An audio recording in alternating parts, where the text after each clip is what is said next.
Jesus has just finished teaching from the boats because the crowds would press in around him, and so he would actually get in a boat. It served two purposes. One, he actually could get some separation from the crowd because they would press in on him for so hard.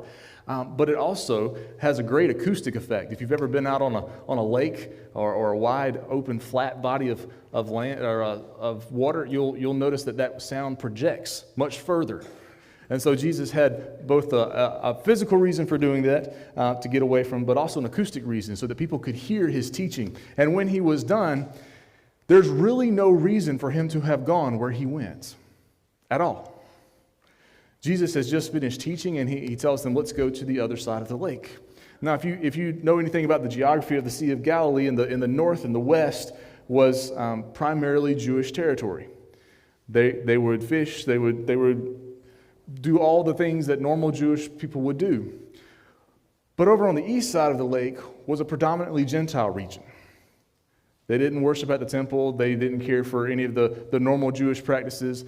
Clearly, they kept pigs, which was not a thing that Jewish people did. They were considered unclean animals. And so the very fact that they keep pigs tells us something about their relationship to the Jewish establishment. And so, but Jesus says, let's go to the other side of the lake. And he only does one thing when he gets there. It's cast the demons out of this man and send him in to proclaim what God has done for him. So what we can conclude from that is that Jesus cared enough to take his disciples for one man. For one man. Think about that. But along the way, they encounter a problem, which is not an uncommon problem in the region. The Sea of Galilee is known for storms that come up very quickly because of the terrain around it. And so as soon as any wind comes off of those mountains, it just kind of churns into a storm. And so as they are crossing the lake, keep in mind, there's a small detail here that we kind of forget about. Because most of the time when we think about Jesus in this storm, it's him and his disciples in a single boat. But what it says in chapter 36 is that he was in the boat, and there were other boats with him. So there's a whole flotilla of people following Jesus in a boat. He's like, well, why? Well, these are the people who are pressing in around him. If he teaches from a boat, there were probably people who hired guys who made their living fishing on that same sea to follow him wherever he went. They're like, hey, let me get in your boat. We're going to follow Jesus. We got no idea where he's going, but we're just going to go and see what's happening. And there were more than just the 12 who were actually committed disciples of following him. Those were just the 12 that he had called out to be with him closely. But there was any number of men and women who followed him closely, and so they wanted to travel where Jesus would travel as well. And so there was not just one boat with the disciples and Jesus in it, but multiple boats with other disciples that were sailing across the sea with them. And as they're sailing, there arose a fierce gale of wind, and the waves were breaking over the boat so much that the boat was starting to fill up. And Jesus is asleep. Jesus is asleep. And my question is, if the boat is being swamped with water, how is it that Jesus is asleep? Think about that. If you've ever been on a boat in rough conditions, it's not a smooth ride, right? You're getting thrown around in a boat, and he's asleep, which tells me something about Jesus. His humanity is not overshadowed by his deity. The man is tired. He is so tired that a storm that is about to sink the boat he is in does not wake him up. That's how tired he is. He is asleep. And his disciples have to wake him up. And they say to him, "Teacher, do you not care that we are perishing?" And he got up and rebuked the wind and said to the sea, "Hush, be still." And the wind died down, and it became perfectly calm. Jesus commands creation. There's not a single thing that exists that he does not have sovereign control and power over. Not a single one. While he may be a tired man in a boat, As soon as his disciples wake him up, they're like, we're in a storm, we're about to die, don't you care? And he stands up and he rebukes the wind and the waves, and he tells them to be still. And immediately, it's still. Jesus commands all of creation. There's not a single storm, physical or spiritual, that comes our way that he does not have complete sovereign control over. There's nothing he can't end immediately. So the question becomes, just like the disciples, do you care that we are about to die? Do you care? Jesus cares. Jesus cares. Jesus cares about the storms that are in our life. Right? The metaphor has become almost trite in the American church. We talk about the storms in our lives, but these guys were in a physical storm. You and I live close enough to the coast. We've experienced what a hurricane feels like around here. These guys were in danger. They could die. They could drown. Their boat could sink and all could be lost. And Jesus is asleep. And I'm sure in their panic, in their absolute terror, they wake him up and like, don't you care that we are about to die? How often do we approach God like that in the middle of our storms? Don't you care that I am about to die? You see, Jesus is King of the universe. Everything is under his command. Nothing exists that does not fall under his sovereignty, and yet he still allowed that storm to come. And he was asleep, which tells you how much he cared about that storm. He was tired. He would really rather have taken his nap. But as soon as the disciples come to him, like, don't you care? He gets up and he rebukes the wind and the waves and calms them. And he said to them, why are you afraid? How is it that you have no faith? See, Jesus knew his time had not yet come. Jesus knew exactly how all of the end of his life on this earth would play out. God was not going to let him die in a storm. And so he trusted, that's what faith is trust, that God was going to carry him across the lake to do whatever it is he had for him to do over there and to come back and to do more things because his time had not yet come. But his disciples, they didn't have that faith. They're like, we're going to die. Help. He's like, it's okay. You can trust me because he cares.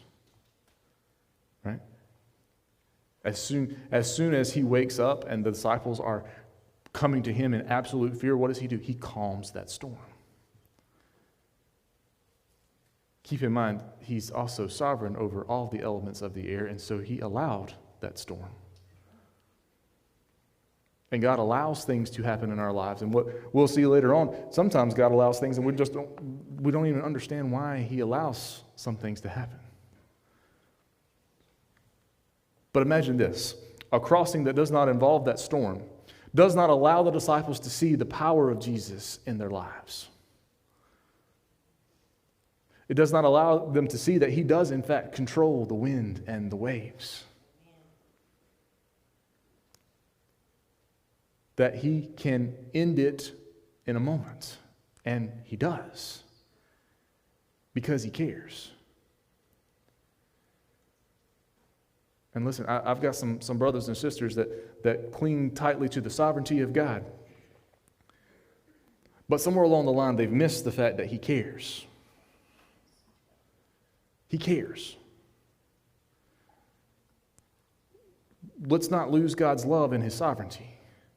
He cares deeply for each and every one of us. Jesus commands creation. Jesus cares. And when he cares so much that he is crossing this storm-ridden lake to save one man. One man. What do we know about this man? Well, they came to the other side of the sea into the country of the Gerasenes, and when he got out of the boat, immediately a man from the tombs with an unclean spirit met him.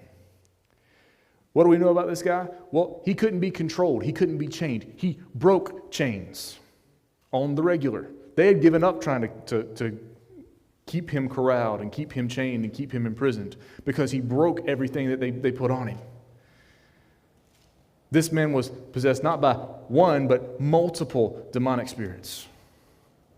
He lived in the tombs. He lived as a wild animal.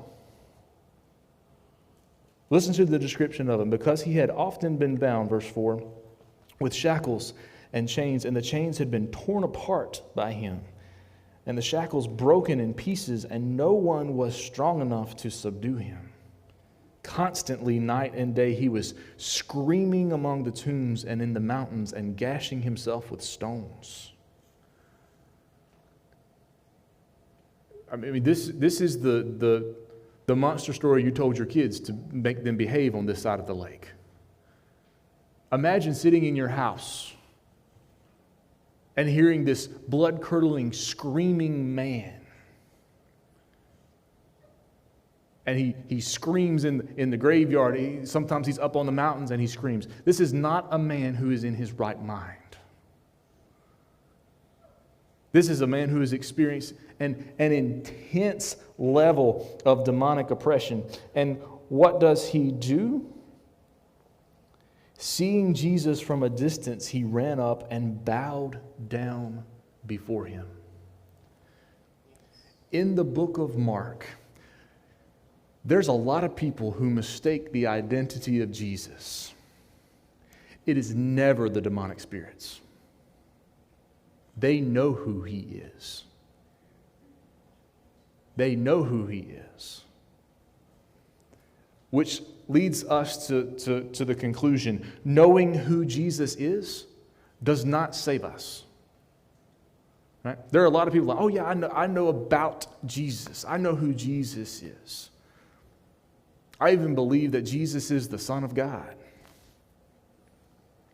Knowing that and believing that does not save you. Because the demons believe that. They know that.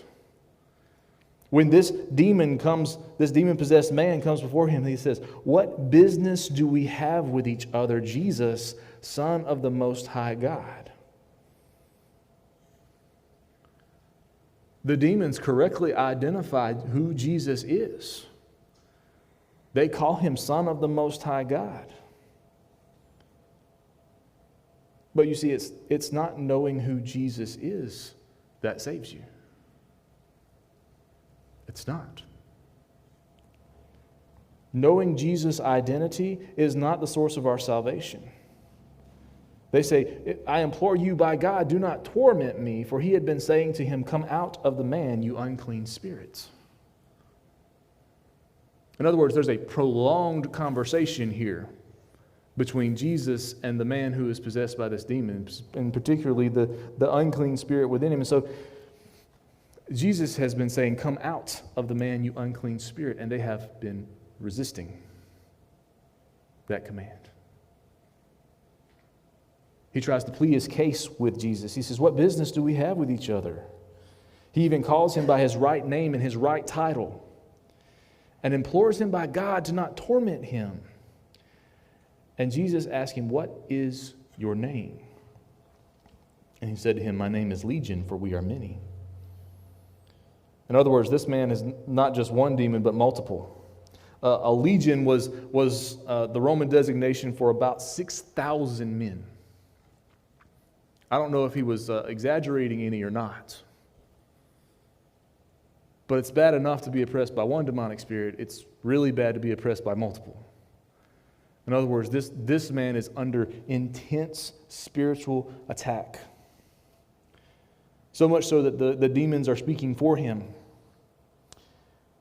Verse 10, he began to implore him earnestly not to send them out of the country. Luke makes it more clear that they don't want to be judged and sentenced to a holding place reserved for demonic spirits awaiting judgment. They want to be able to continue their work. And so now there was a large herd of swine, that's pigs. That's good old pigs for us, and hogs for South Alabama folks, feeding nearby on the mountain.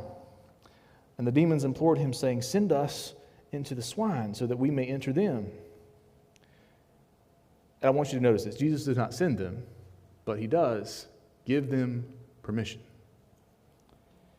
Jesus gave them permission, and coming out, the unclean spirits entered the swine, and the herd rushed down the steep bank into the sea, about 2,000 of them, and they were drowned in the sea. Why does Jesus allow the spirits to leave the man but go into the pigs? Well, there's a few different ways we can look at this. One, pigs were considered unclean by Jewish people, and so it did not bother a Jewish audience one bit that 2,000 pigs ran off a cliff and died in the sea. None. They didn't eat bacon. They didn't see a waste of pork chops like you and I would see. So it didn't bother them at all. But for those of us who are nice and like animals, we look at that and go, why would he allow these 2,000 animals to be possessed by demons and then unceremoniously run off a cliff and die? Does God not care about his creation? No. God commands and loves his creation, but there's a hierarchy here. What does he care more for? The man. Why? Because this man is made in the image of God. So what can we conclude from that? Well, one man is worth at least 2,000 pigs because he had no problem sending them to the pigs. Right? There's a really weird confusion in our world. Right? I love animals. I've had dogs, I've had cats, I've had birds, I've had fish. And it upsets me when they suffer or when they die. But they're not a human being. Okay? Now, that's not an excuse to be hateful or mean or abusive to animals at all. Don't hear me say that at all. Because Jesus cares for his creation, and we are stewards of that creation. We need to steward it well. However, this one man is worth more than the 2,000 pigs that he allowed the demons to enter. I don't know how much 2,000 pigs cost. Some of you farmers might be able to tell me. I imagine they're expensive. I can get a lot of bacon and ribs and pork chops out of one of those, right? I see it in food. I'm Baptist, right? That's a lot of waste for us. But in allowing that to happen, one of the things Jesus is saying is that the man who is made in his image, no matter how oppressed and possessed by demonic spirits he is worth more. That there is a higher class of worth for the human being over the animal. It also serves to illustrate exactly what those demonic spirits were doing, right? Despite the fact that he had been oppressed by these spiritual beings for so long, to the fact that he had been driven mad, he was still resisting their impulse. Because here's the thing. The unclean spirit, the demonic spirit, has one goal: destruction. They wanted to destroy this man. And the image of God in him had still resisted to the point that even though he had been cutting himself and performing all kinds of physical abuse on himself, he would not give in to the temptation to kill himself. But notice what happens as soon as they enter into the 2,000 swine. Immediately, they run off a cliff and die. You see, one of the things that the Gospels make clear to us is that there is a spiritual enemy at work in the world that does not desire anything good for us, but desires the destruction, not just of us, but of this world. Right? When we encounter evil in this world, we usually encounter it from three sources that ultimately are influenced or empowered by a spiritual force behind them. Right? You and I experience evil personally. Right? We have our own sin nature within us. And let's be honest, sometimes we don't give it enough credit. We don't give ourselves enough credit for the sinful behavior that happens. The devil made me do it is cute. until you realize that it probably wasn't. Right? We would like to blame a lot of our sin problem on demonic activity, when in fact, the sin nature within us, the flesh within us, is at war with the Spirit of Christ that indwells us. We don't give enough credit to, we could be the source of a lot of those problems. Right? Collectively, when people who possess a sin nature get together, it amplifies. Right? When we look at the world around us, every time people gather together, even if it's for a good cause, do you know what often increases with the gathering? Sin. Right? We see this in the very beginning, right? As man multiplied on the face of the earth after Adam and Eve sinned, guess what? God eventually had to wipe it clean with a flood. And even when he starts over with the man Noah, who was found to be righteous in his generation, within just a few hundred years, while he's probably still alive, the collective humanity that moved around and didn't want to scatter and obey God, their desire was to make a name for themselves, not to glorify God. And they sinned. Every time a group of people assembles together, the proclivity for sin increases. Which is why you'll never find a perfect church. Because when a bunch of sinners get together, despite the fact that we want to make much of Jesus, the sin nature within us, the flesh within us, is at war with the Spirit of Christ in us as well. And we have to be on our guard against that. We have to be very careful not to allow the sin nature of ourselves personally and the sin of us collectively to manifest as sinful action within us and around us and from us. Okay? So you've got our own personal sin nature. You've got the world that is basically a collection of humans with a sin nature. But you and I have experienced natural disasters around here. Tornadoes come through and rip up houses and kill people. People die in automobile accidents every day. There's a natural disaster every time we turn around. Some earthquake, some hurricane, some tornado. And we look at that and we ask the question, why? That too is the result of sin, right? That's not the perfect creation that God created. It's been broken. The sin of Adam and Eve didn't just corrupt themselves and their descendants. It corrupted the world that they were in charge of. It corrupted the world that they were stewards over. You see, Paul tells us that death entered the world through one man, Adam. So before Adam sinned, there was no death. And Genesis pretty much concludes that even after sin had entered the world, there was a lengthy time there where death did not hold its power as it would today, where people lived for hundreds and hundreds of years. But in the brokenness of our world, death enters in. Yeah. Why does a wild animal attack a human being? The brokenness of our world. Sin has broken it. It's not the way it's supposed to be. You know, why do storms pop up and destroy people's lives? Well, we know from Genesis that that's not the way it used to be. It used to be water just welled up from the earth and watered the earth as it was needed. It didn't fall from the sky. That the flood was a traumatic judgment of the earth.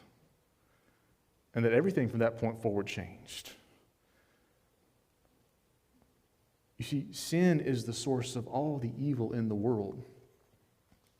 Whether it's our personal sin, whether it's our collective sin, or whether it's the result of sin on the natural world around us, it's all the result of sin. But behind that, behind each of those three sources, there is a spiritual influence, just like there was in the garden. Think about it. In the garden, Adam and Eve sinned. Their sin is what brought in all of these consequences that we see today. But what was the impetus behind their sin? there was a being that tempted them. There was a being in opposition to the plans of God. There was a being who embodied himself as a serpent to them. But as we read through the scripture, what we find is that this serpent was just the embodiment of a spirit that is in rebellion against God. That he pops up in different ways and in different forms all throughout the scripture, but consistently, he's called the accuser, the Satan, the one who is against us and against the plans of God in us. And there is a spiritual influence behind all of those three sources of sin. Now, two things happen when we start talking about demonic spirits. We either give them way too much credit, or we downplay their significance at all. And one of my favorite quotes is from Johnny Hunt. And if you've ever heard Johnny Hunt, you know how he talks. And he was telling the story in relation to a sermon, something along some of the lines similar to this.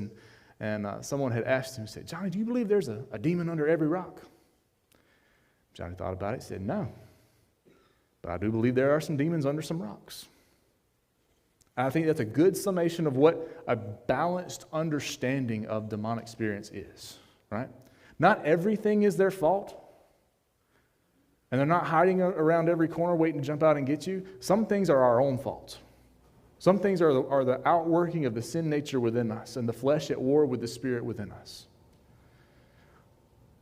But there are some things that are influenced by demonic spirits. There are spirits at work in the world through all three of these sources, right? Demonic spirits can attack us personally. We see that in the Gospels particularly. We don't hear about that as often today. But there's a reason there was a concentration around Jesus' ministry of people who were being demon-possessed or demonized, being oppressed by demonic spirits. Why?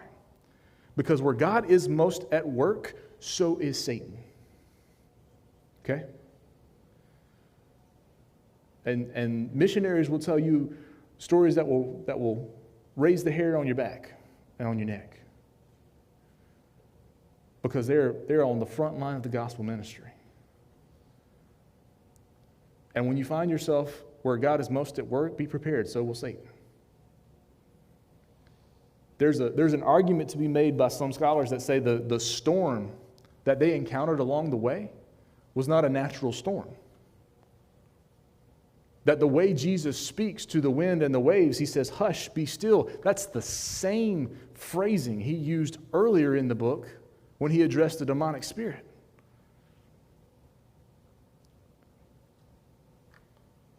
Storms are a natural part of a sin-sick, fallen world. Could it have been influenced by the demonic spirits he encountered on the other side of the lake? Very much so. Is the scripture clear about that? No. Does it give some indication? Depends on how you interpret that. You and I have sin problems. Sometimes they arise from our own lust. Maybe sometimes they arise from demonic oppression. How do we know the difference?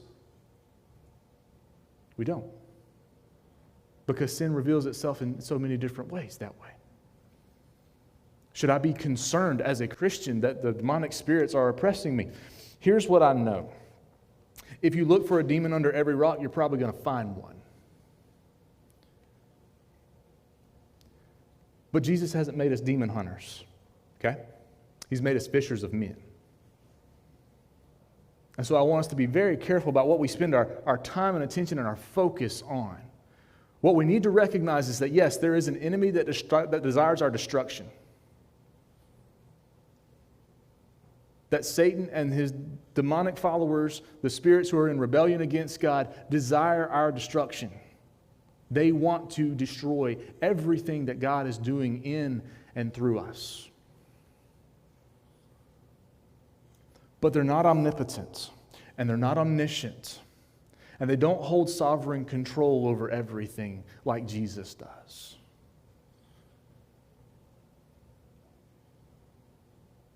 Imagine it this way. because this is basically how the Bible portrays Jesus' ministry. Jesus is the king who has come to establish his kingdom. And in his ministry, what he is doing is he is pushing back the forces of darkness who have held sway over this world for too long.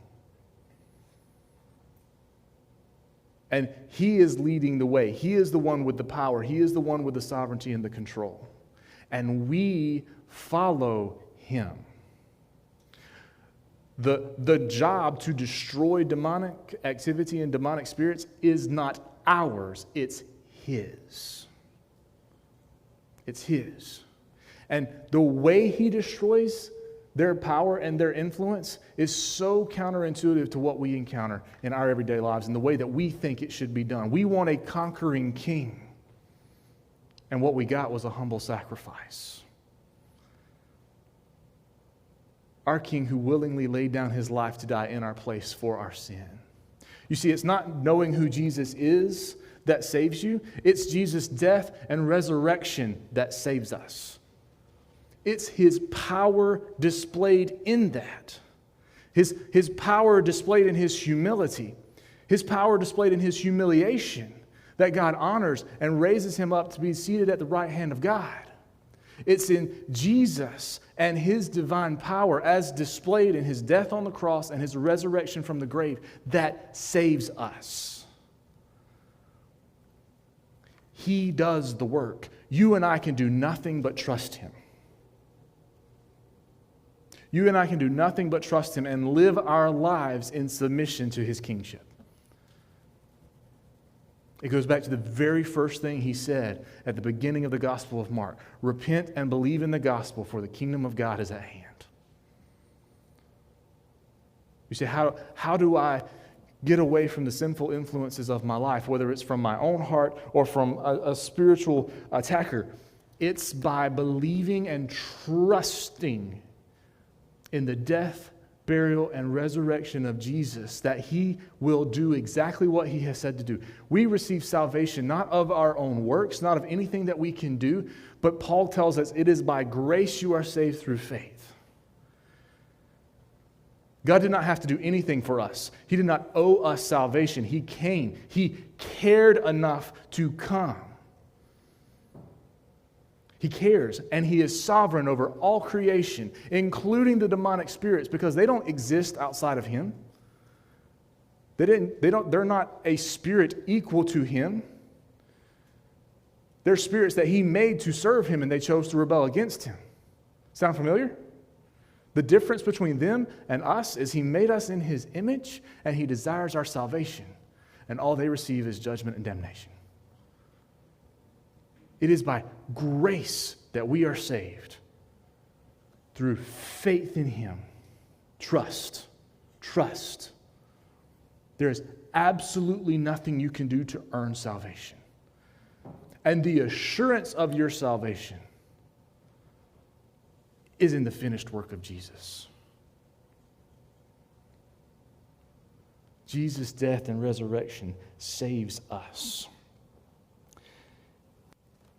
He sends the demons into the swine, and they reveal that what they've been desiring all along is the destruction of the man they've been in, and by God's grace, he was saved from that. But the people see this, and they go running back to the city. And when they come back, verse 15, they came to Jesus and observed the man who had been demon-possessed, sitting down, clothed, and in his right mind. The very man who had had the legion, and they became frightened. It's interesting to me that these people had been living among this man who had been demon-possessed for so long that no longer really concerned them. It was the fact that when they came back, he was seated, listening to Jesus and in his right mind, that really freaked them out. Isn't that weird? Jesus changes us. Jesus changes us. This man had been living in the tombs, running around butt naked. I'm dead serious. Naked, sleeping on tombs, running up the mountain, screaming, hollering. Like, he was crazy. Like, by any modern definition, this is a crazy man. And when they come back, after they've run away scared because their pigs just committed suicide over the cliff, when they come back, they see this man clothed, sitting down, talking to Jesus. And that's what really freaked them out. You see, people become numb to the way a sin-sick, fallen world is. That becomes normal. You see this in a variety of ways, right? Silly things like, oh, death is just a part of life. No, it's not. Death is the antithesis of life. Death is not supposed to happen. Death was never part of God's good creation. It came about because of sin. But because it's a normal, everyday thing for us, because we live in a sin-sick, fallen world, we've grown accustomed to that. And trite phrases like that get trotted out when bad things happen. No, the reason the world is in the bad shape that it is, it's okay to look at death and be like, that's not natural. Because it's not. It's not the way God designed things to be. The world around us is intrinsically broken because of the sin of Adam and Eve and because of the continued sin of their children, us. But Jesus changes that. Jesus takes that spiral of destruction that we find ourselves in and pulls us out of that. Like, this man is the extreme case of what happens when we allow sin and the spiritual influences behind sin to dominate our life. But let's be honest, this doesn't look a lot different than drug addiction. This doesn't look a lot different than someone who's allowed some addictive substance or action to dominate their life to the point that they don't care about the things around them or their own health. Like, what we see in this man is the ultimate result of a life that's lived for our sinful fulfillment. But when Jesus comes in, he changes that. Jesus reverses the curse. One of my favorite Christmas carols is Joy to the World, and I love the third verse because it talks about how he came to reverse the curse of sin. That his love, his ministry is for reversing and making right everything that has fallen under the influence of the curse on sin, death, and destruction. When Jesus comes, he changes everything. And sadly, sometimes the world looks at that and says, that's weird, that's strange. No, what's weird and strange is being okay with a world that destroys you, with a habit that destroys you,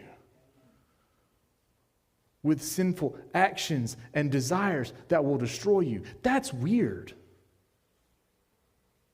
What's not weird, what's not strange, is the God who created this world perfect desires to restore it to that same perfection. There's nothing strange about that at all. There's nothing strange about the King of the universe coming to claim his kingdom and taking this man from the principalities and powers of darkness into his marvelous light. There's nothing strange about that.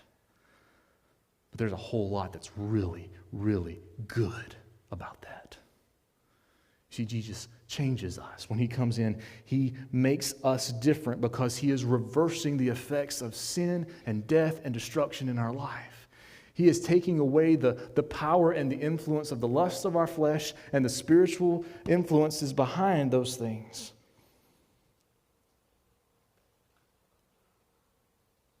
Verse 16, those who had seen it described to them how it had happened to the demon-possessed man and all about the swine, and they began to implore him to leave their region. Why? Why do they want him to leave? Why would you want this man who has healed, this person who was Why would you take away someone, want him to leave, who has made this man who was possessed by these demons, brought him and seated him and healed him and made him in his right mind? Why would you want that to go away? Well, it's kind of like the world we live in. It's all about the money. 2,000 pigs cost a lot of money. So what do we value more, people or possessions? What the Gerasenes had failed to learn is the value of the one man.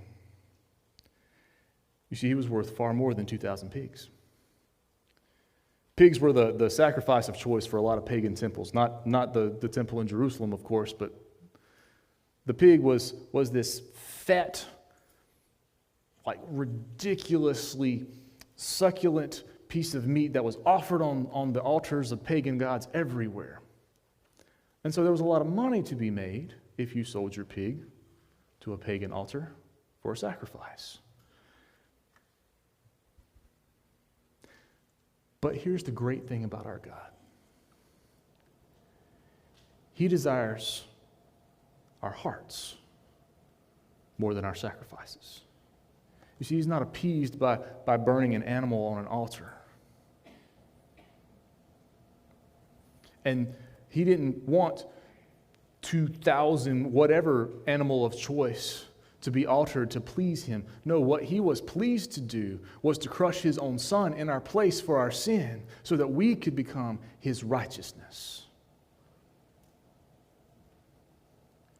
You see, the Gerasene demoniac was worth more than 2,000 pigs. He was worth the life of the Son of God. He was worth the sacrifice of Jesus Christ on the cross in his place for his sin. What does Jesus value more? People every time. Every time. How do I know? Because God exchanged the life of his Son for ours. And his Son willingly laid down on that cross. He said, "No one takes my life from me. I lay it down willingly." And when they came to arrest him, that's exactly what he showed. And he said, "Who are you looking for?" "Well, we're looking for Jesus." "I am." They all bowed down. And yet, in that moment, he laid down his life and allowed them to take his life. He was the sacrifice in our place, and he values us that much.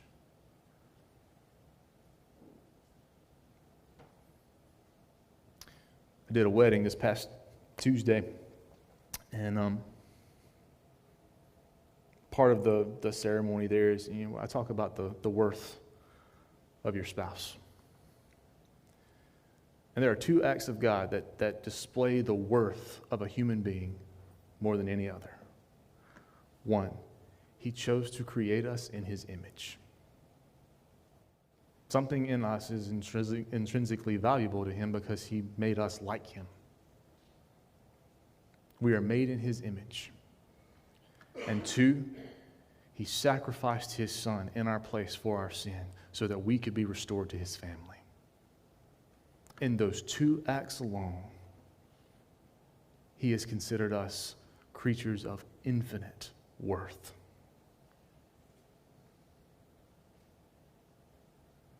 And all he asks us to do is trust him.